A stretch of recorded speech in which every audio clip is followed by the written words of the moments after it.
इस वीडियो के अंदर हम लोग डिस्कस करने वाले हैं नील आईटीआर फाइलिंग के बारे में फॉर द असेसमेंट ईयर 25-26। जी हाँ, नील आईटीआर आखिर होती क्या है, स्टेप बाय स्टेप सिखाऊंगा नील आईटीआर को कैसे फिलअप किया जाता है आईटीआर 1 के अंदर, और इसी के साथ में न्यू वर्सेस ओल्ड टैक्सेस में किस में आपको नील आईटीआर फाइल करनी चाहिए, डिफरेंस क्या होता है, कितनी बेसिक एमिशन लिमिट मिलती है। तो ये सारी जानकारी दूंगा एक ही वीडियो के अंदर, तो प्लीज पूरा वीडियो यहाँ पे जरूर देखिएगा। स्टार्ट करने से पहले बताना चाहूंगा, अगर आप प्रोफेशनल टैक्स एक्सपर्ट के थ्रू बहुत ही अफोर्डेबल कॉस्ट के ऊपर आईटीआर फाइलिंग कराना चाहते हैं, आप हमारे 1500 से भी ज्यादा रिव्यूज को चेकआउट कर सकते हैं, या अगर आप हमसे सीखना भी चाहते हैं तो आप हमारे कोर्स को चेकआउट कर सकते हैं। दोनों की लिंक मैंने डिस्क्रिप्शन बॉक्स में दे रखी है। तो चलिए गाइस शुरू करते हैं। तो सबसे पहले हम लोग बात करते हैं कि आखिर नील आईटीआर फाइलिंग होती क्या है, नील आईटीआर का मतलब क्या होता है। तो देखो, सिंपल सा मतलब है कि आपकी जो टोटल इनकम है, जो आपने पूरे साल भर में कमाई है, वो इनकम टैक्स लॉ के अंदर जो बेसिक एग्जेम्पशन लिमिट होती है उसके अंडर है,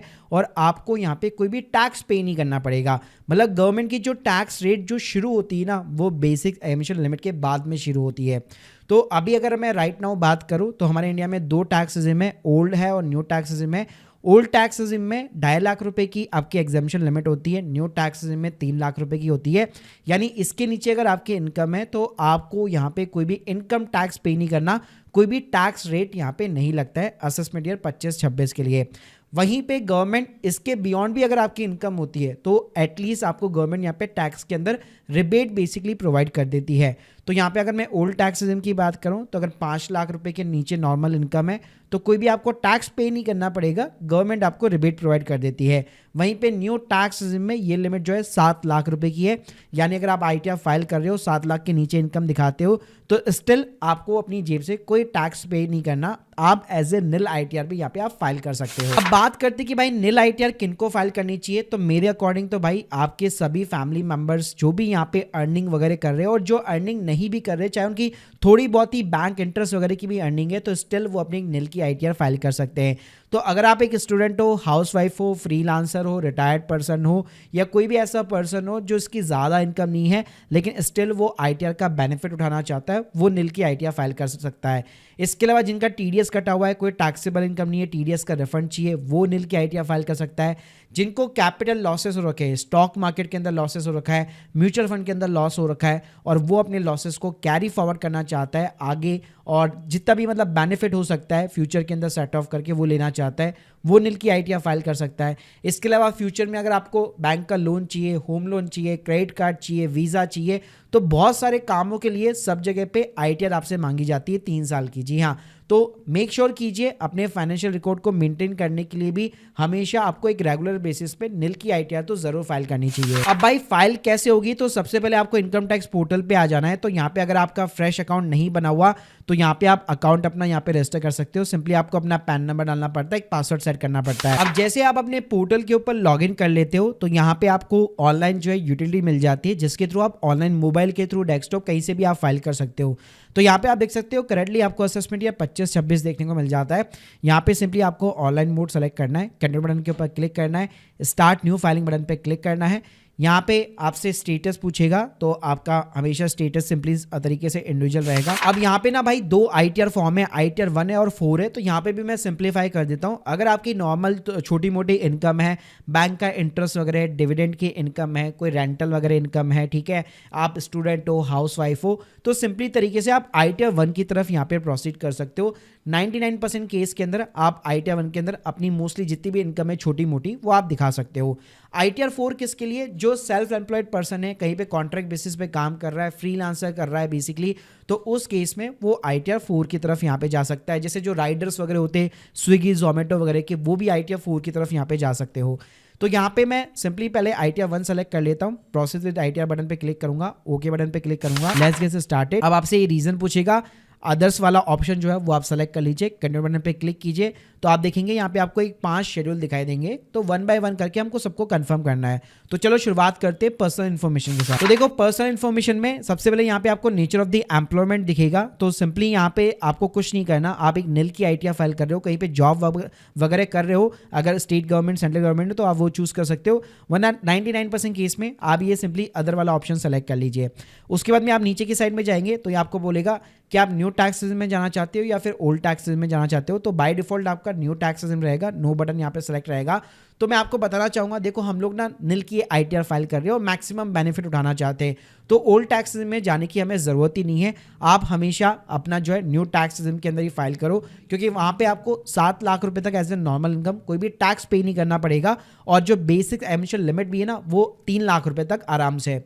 तो इसको हमेशा आपको नो रहने देना है, और सिंपली यहाँ पे जो है नीचे की साइड में बैंक डिटेल्स आएगी, अगर ऐड नहीं है तो ऐड करवा लीजिए और कंफर्म कर दीजिए। उसके बाद अगर आप देखेंगे तो यहाँ पे आपको ग्रॉस टोटल इनकम यहाँ पे दिखाई देगी, इसके ऊपर आप सिंपली क्लिक कीजिए।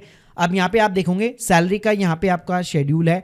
तो देखो हम लोग वैसे ना निल की ITR फाइल कर रहे हैं, फिर भी अगर आप कहीं पे जॉब कर रहे हो, चाहे आपको कैश के अंदर सैलरी मिलती है, बहुत कम सैलरी भी है, 10-15 हज़ार रुपये भी है, तो स्टिल यहाँ पे आप दिखा सकते हो। तो आपको क्या करना है, ये जो सैलरी वाला कॉलम है ना, अपना यहाँ पे अप्रैल से लेकर मार्च तक आपको जितनी भी सैलरी की इनकम मिल रही है बेसिकली अपने एम्प्लॉयर से, उन सबको आप ऐड कर लीजिए, उसका टोटल लगा लीजिए, और वो टोटल आप यहाँ पे इंसर्ट कर सकते हो। कि मान लो सिंपली सिर्फ 1,20,000 रुपये की मेरी सैलरी की इनकम है, तो वो आप यहाँ पे पुट कर सकते हो। फिर कुछ नहीं करना, नीचे जाके सिंपली इसको आप सेव करा दीजिए। यहाँ पे आप देखेंगे 75,000 रुपये की एक स्टैंडर्ड डिडक्शन मिलती है, वो अपने आप आपको मिल जाएगी। अब नेक्स्ट कॉलम आता है हाउस प्रॉपर्टी का। तो देखो एज ए निल ITR मान लीजिए आप हाउस वाइफ है और प्रॉपर्टी आपके नाम पे, रेंटल इनकम आप अर्न करती है बेसिकली, तो यहाँ पे आप अपनी रेंटल इनकम को दिखा सकते हो।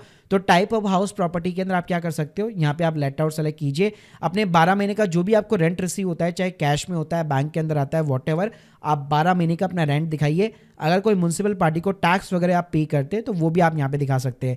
एग्जाम्पल के लिए मान लीजिए जैसे 1,80,000 रुपये का रेंट मिलता है और 25,000 रुपये हम लोगों ने म्युनिसिपल पार्टीज को टैक्स पे किया है, तो ये सारी कैलकुलेशन अपने आप कर लेगा, आपको कुछ भी यहाँ पे करने की जरूरत नहीं है। इसके बाद में यहाँ पे इंटरेस्ट ऑन बोरो कैपिटल आता है, लेकिन हम लोग निल की ITR फाइल कर रहे हैं तो कोई भी भाई डिडक्शन वगैरह लेने की जरूरत भी नहीं है।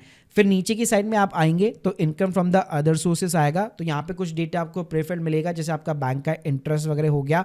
बाकी यहाँ पे एज ए स्टूडेंट या एज ए हाउस वाइफ हो गया, या कोई भी एज ए अदर पर्सन आप अपनी कोई भी एक छोटी मोटी इनकम अगर दिखाना चाहते हैं जिसका आपको यहाँ पे कॉलम नहीं मिल रहा, तो बेस्ट तरीका क्या है, यहाँ पे आप ऐड बटन के ऊपर क्लिक कीजिए। यहाँ पे आप देखेंगे एनी अदर का एक ऑप्शन दिया गया है। तो मान लीजिए मेरे को कुछ 80,000 रुपये की इनकम आती है, तो जिस भी टाइप की इनकम है आप उसका एक छोटा सा यहाँ पे आप डिस्क्रिप्शन डाल दीजिए कि मेरे को इस टाइप की ये इनकम है जो यहाँ पे मैं डिक्लेयर कर रहा हूँ। तो इस तरह से यहाँ पे आप अपनी डिविडेंड की इनकम हो गया, बैंक का इंटरेस्ट वगैरह हो गया, ये चीजें आप यहाँ पे दिखा सकते हैं, या कोई भी अदर इनकम दिखा सकते हैं। नीचे की साइड में जाएंगे तो यहाँ पे एग्जाम इनकम के कॉलम आते हैं, तो हम लोग निल की ITR फाइल कर रहे हैं तो ये आपके लिए रिलेवेंट नहीं है, सिंपली इसको आप कंफर्म कर दीजिए। उसके बाद में यहाँ पे डिडक्शन का कॉलम देखने को मिलेगा, तो यहाँ पे भी आपको कोई भी डिडक्शन लेने की जरूरत नहीं है, निल की ITR है, सिंपली इसको आप कंफर्म कर दीजिए। नेक्स्ट कॉलम आपको टैक्स पेड मिलेगा, तो अगर कोई भी आपका TDS वगैरह कटा हुआ है तो वो TDS यहाँ पे आपको देखने को मिल जाता है। और लास्ट कॉलम होता है आपका verify your tax liability details. तो जैसे हमने बताया था कि अगर 3 लाख के नीचे की इनकम है न्यू टैक्स रेजिम, तो यहाँ पे आप देख सकते हो 297 की हमारी इनकम है, तो आप देखोगे यहाँ पे कोई भी टैक्स वगैरह कुछ भी यहाँ पे नहीं बन रहा है। और लेट सपोज अगर ये 3 लाख के बियॉन्ड भी होती और 7 लाख के नीचे होती तो स्टिल आपको कोई भी अपनी जेब से टैक्स पे नहीं करना पड़ता, क्योंकि न्यू टैक्स में आपको यहाँ पे रिबेट 87A के अंदर आपको यहाँ पे रिबेट देखने को मिल जाती है।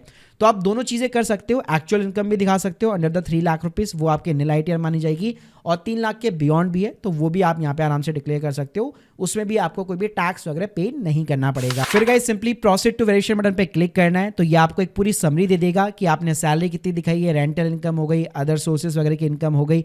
तो यहाँ पे सिंपली आप प्रीव्यू बटन पे क्लिक कीजिए, यहाँ पे इस चेक बॉक्स के ऊपर क्लिक कीजिए, यहाँ पे अपना प्लेस डालिए और प्रोसीड टू वैलिडेशन बटन में क्लिक कीजिए। तो यहाँ पे कोई भी एरर होगा तो वो आपको दिखा देगा। प्रीव्यू बटन पे क्लिक करना है तो आप एक PDF यहाँ पे आपकी एक जनरेट हो जाती है, जिसको आप एज ए रेफरेंस पर्पस के लिए डाउनलोड कर सकते हो। और उसके बाद में प्रोसीड टू वैलिडेशन बटन पे क्लिक करके यहाँ पे आप देख सकते हो वैलिडेशन आपका सक्सेसफुल आ चुका है। और यहाँ पे आप E-वेरीफाई बटन पे क्लिक करके एक आधार OTP आपको डालना है और आप अपनी एक निल की ITR यहाँ पे आप सबमिट कर सकते हो। देखो निल की ITR में बस चेंज ये होता है बेसिकली कि अगर आप बेसिक एमिशन लिमिट के नीचे रखते हो तो वैसे तो कोई टैक्स नहीं लगने वाला, ऊपर भी रखते हो तो आपको आराम से यहाँ पे रिबेट देखने को मिल जाती है। और ओल्ड टैक्सेस में जाने की जरूरत ही नहीं है। अगर आप एक निल की ITR फाइल करना चाहते हो तो सिंपली हमेशा न्यू टैक्स रेजिम सेलेक्ट करो, क्योंकि उसी में आपको ज्यादा एडवांटेज देखने को मिलने वाला है। तो इस तरह से आप अपने फाइनेंशियल रिकॉर्ड के लिए सभी अपनी फैमिली मेंबर्स की एक निल की इनकम टैक्स रिटर्न फाइल कर सकते हो। बाकी गाइस अगर आप एक प्रोफेशनल टैक्स एक्सपर्ट के थ्रू फाइल कराना चाहते हैं, आप हमारे 1500 से भी ज़्यादा रिव्यूज चेकआउट कर सकते हो। और अगर आप खुद भी डिटेल के अंदर सीखना चाहते और डिफरेंट सेगमेंट की ITR फाइलिंग के साथ में टैक्स प्लानिंग, तो आप हमारी मास्टर क्लास को भी चेकआउट जरूर कीजिएगा। Link in the description box. बाकी आप लोगों के जो भी डाउट्स है जरूर बताइएगा। Thank you guys, thank you very much.